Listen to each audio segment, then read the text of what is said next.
Hey guys, what's up? In this short tutorial I'm going to teach you how you can edit text in Photopea.com. So let's get started. So what you want to do first, guys, is head over to Photopea.com, access it through your web browser, for example. And now you can either start a completely new project here in Photopea or alternately open a project from your computer. So let me go with a new project. Next, choose your customizable project template. Like, for example, I will go with a social media post. Let's say an Instagram post, just like that. So left click on it, and on the next page select the text tool here on the left sidebar, just like that, and place your text box somewhere here on the editing space to the right using your left mouse, just like that. Next, type in your text. Like I will go with an example text like that, test text 1 2 3. So what you want to do after that, guys, you can customize your text by choosing another font here from that drop down menu here at the top.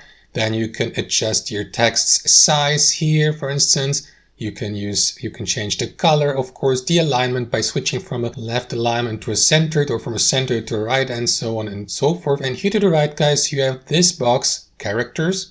Here you can customize your text even more, for example, by applying a bold text or an italic font, just like that. Also, guys, you can adjust the position and the size of your text box by left-clicking on its edges and corners and by freely moving your text box here in your editing space. And that's all to it, guys. As you can see, super simple. Thanks for watching and have a wonderful day.